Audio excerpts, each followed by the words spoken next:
Die Fotografie spielte 40 Jahre in meinem Leben keine entscheidende Rolle. Doch 2002 änderte sich alles für mich. Ich sah eine Ausstellung vom Altmeister der Fotografie, André Kertész. Ich war so beeindruckt von den Bildern, die ich gesehen habe, dass ich seitdem mein Haus nicht mehr ohne Kamera verlasse. Moin, mein Name ist Siegfried Hansen. Ich komme aus Hamburg in Deutschland und ich fotografiere im Bereich der Streetfotografie mit dem Hang zur Feinartfotografie seit über 20 Jahren. In dieser Masterclass geht es in erster Linie um die Wahrnehmungsänderung und um die Schulung des Auges. Ja, moin, ich bin Samuel Lintaro, auch aus Hamburg, daher kennen wir uns, auch Streetfotograf. Und ich werde Siegfried in dieser Masterclass begleiten. Und die Idee ist, dass wir Städte, die wir schon kennen in Deutschland, nochmal neu entdecken mit dem Xiaomi 13T Pro. Und ich denke, mit Siegfried werden wir wahrscheinlich viele neue Ecken finden. Super. Wollen wir los? Ja, okay. Lass uns mal los.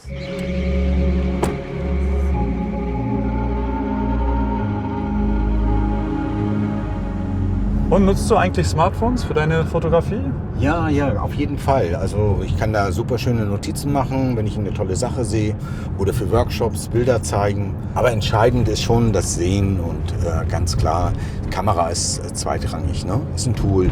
Ja, genau, auf jeden Fall. Ich fotografiere eigentlich nicht so oft mit Smartphones, aber bei dem jetzt bin ich eigentlich ganz gespannt auf die Objektive. Ich glaube, die sind nochmal eine Ecke besser als das, was ich kenne.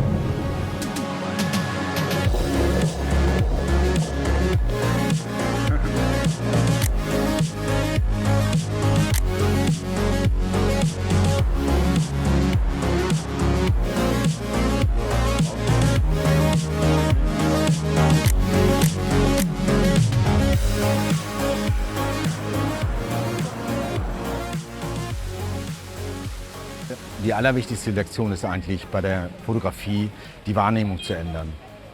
Das bedeutet, anhand jetzt mal ein Beispiel mal zu zeigen, wenn du dir morgen ein Elektroauto kaufen würdest und würdest am nächsten Tag wahrscheinlich zig Ladestationen sehen, ein normaler Fahrer, der ein Benzinauto hat, der wird sich gar nicht drum kümmern. Ne?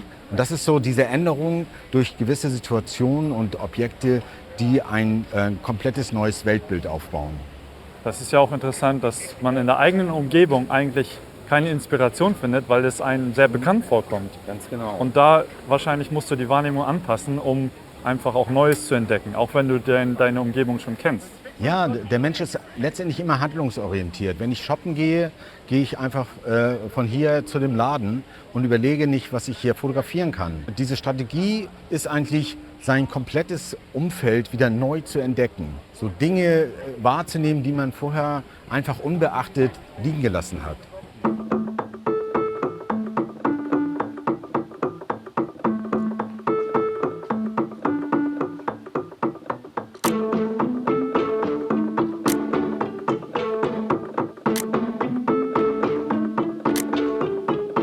Ja, Berlin ist ja echt eine gute Stadt für Street Photography. Wir haben die historischen Gebäude wie das Brandenburger Tor. Ja. Und dann haben wir diese moderne Architektur mitten in der Innenstadt. Ja. Ich wüsste jetzt gar nicht, wo ich anfange. Es gibt so viele Möglichkeiten. Ja. Was wäre jetzt deine Strategie? Ja, die Strategie ist eigentlich, man nimmt erstmal dieses Gebäude wahr und ist erstmal erschlagen von dieser ganzen Grafik. Aber dann fängt man an, runterzukommen und zu sagen, okay, ich muss mal detaillierter gucken und einfach an die Sachen rangehen, Linien aufnehmen oder hier in diesem Fall eine Spiegelung mit Hintergrund. Und das zeigen wir jetzt am besten mal. Wenn du mal guckst, hier, guck mal, hier ist ganz viele, ja genau, die Farben. Erstmal mit dem Grau da hinten sieht toll aus. Genau. Guck mal, Dreiecke sind drin. Und wenn du es ein bisschen hochbiegst, ne, dann, und hier unten die Kreise, eigentlich total grafisch. Und jetzt wartet man eigentlich, dass im hinteren Bereich jemand durchläuft, einfach als I-Punkt, ne, einfach als Aufheller. Und das sieht man im Hintergrund, das peppt das Bild einfach immer noch mal auf. Ne?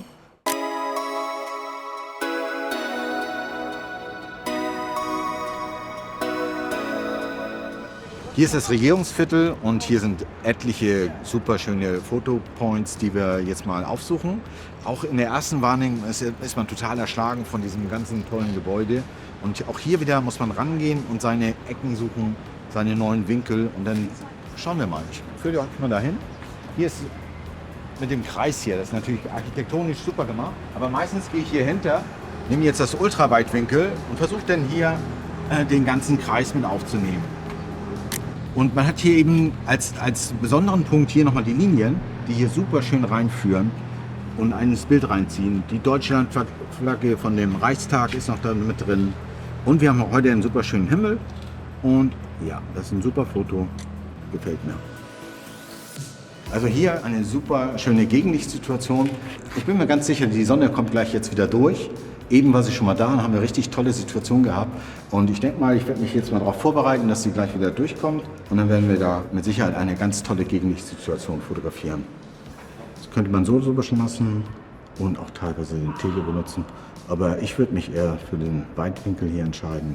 So, und jetzt warte ich einfach, dass das Licht gleich wieder kommt.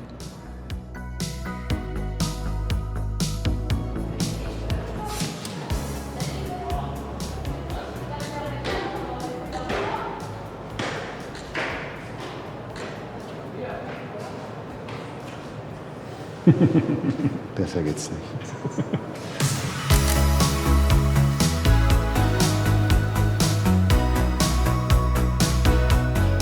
Okay, hier nochmal eine super schöne Szene.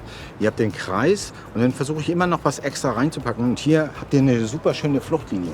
An die denkt man normalerweise gar nicht. Aber sobald man runtergeht und die Kamera wieder hochdrückt und den Kreis im oberen Drittel hat, dann entsteht hier eine ganz tolle Szene. Und dann wartet man, bis da ein weiterer Kreis, das wäre in dem Fall ein Fahrrad, vorbeikommt. Und jetzt das erste. Und hier vorne kommt auch eins. Ja, super.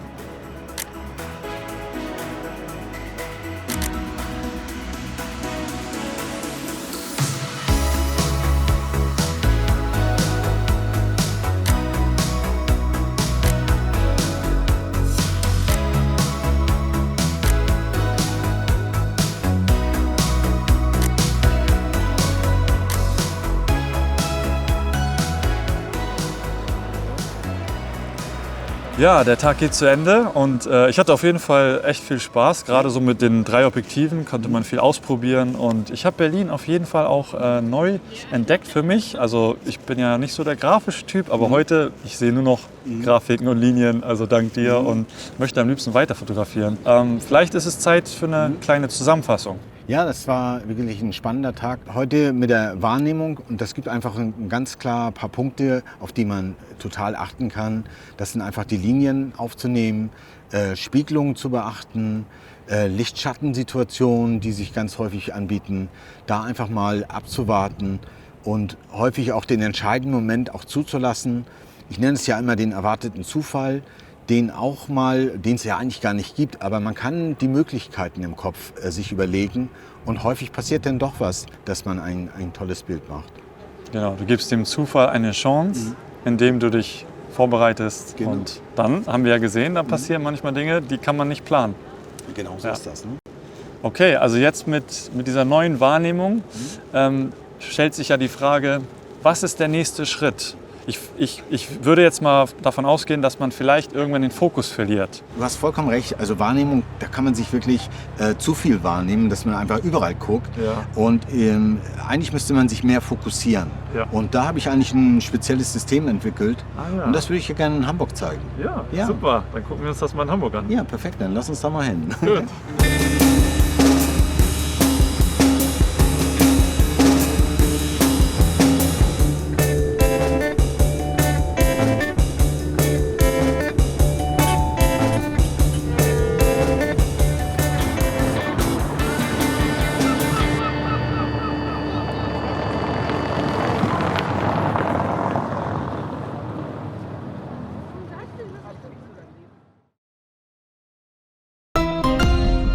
Xiaomi.